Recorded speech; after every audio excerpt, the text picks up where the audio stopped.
Hey guys, so this week I've been playing Lollipop Chainsaw, which if you don't know is a game coming out for the Xbox and the PlayStation, kind of a grindhouse inspired affair with zombies and chainsaws and cheerleaders. Oh my, is it any good? Well, here's my opinion of Lollipop Chainsaw.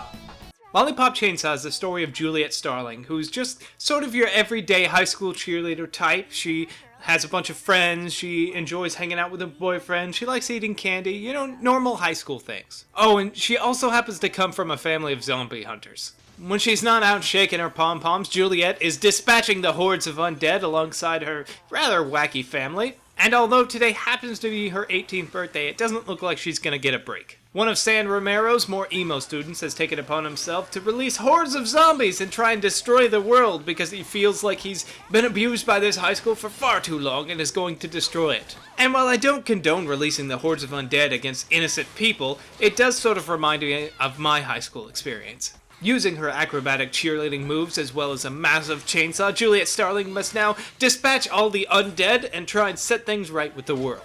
The combat's broken down into two styles of attacks. You have your really quick pom-pom cheerleading attacks that are quick and don't do as much damage, and then your chainsaw attacks, which are slower but do a little bit more damage. At first, switching between the cheerleading attacks and the chainsaw attacks doesn't feel quite as fluid as I would like, but as you progress through the game and unlock more of the combo attacks, you sort of get a feel for the combat. The way you unlock different moves is with zombie medals, which you get from dispatching the various hordes of undead. You also get multipliers for doing various things like taking out multiple zombies all at once, or doing special moves, or taking out the specialized zombies. And while the fighting doesn't seem quite like a God of War type beat 'em up, it's still really satisfying to fight through all the undead.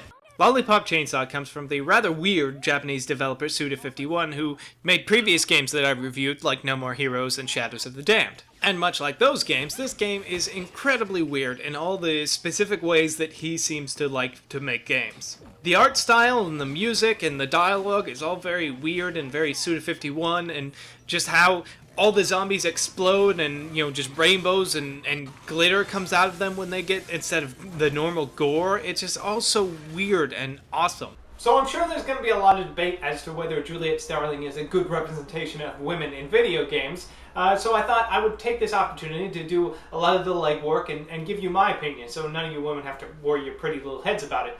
So Juliet Starling, she's a cheerleader. She seems kind of ditzy, but she kills zombies. So obviously that she's strong and she can handle herself in a fight, right? So clearly feminist. I do it for the exercise. Really? Hey zombies, put $1 in my skirt and I won't kill you. Oh, what? You know, I mean, it's a video game, it's trying to be funny, so, you know, it's okay that it doesn't take itself too seriously. She doesn't have to, like... I know what you're thinking. I'm getting so fat, but they're so young. Well, yes, they put a shower scene, but if you really look into they're kind of, it's a commentary on American cinema, and, you know, the shower scene represents... Yeah! Cool! Yes! I don't know why that's in there. Reasons, okay? Shut up.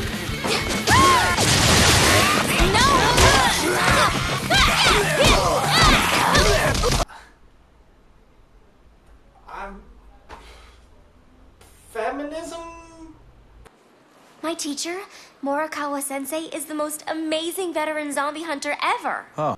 It's so 13-year-olds can jerk off to it. You happy? I said it. That's why that's in there. Whether or not the character of Juliet Starling is just a ditzy piece of eye candy that we're all supposed to masturbate to, or a commentary on, you know, American cinema, or whatever the hell it's supposed to be, the game is incredibly fun. It has such a unique sense of style, and it definitely knows exactly what it is. It's not trying to be God of War or one of these other beat-em-up games, but it makes the combat work and fun to play. The character and the story is all very over-the-top and campy on purpose, and the writing and the translation to English works really well in making it sort of make sense for us. But at the end of the day, it's just a fun game where you kill a bunch of zombies and try and look up this chick's skirt. Lollipop Chainsaw is definitely a Suda 51 game. You can tell. If you've played some of his other ones, you can see the influence in this. But it's incredibly fun. It kind of makes me want to go back and play No More Heroes again.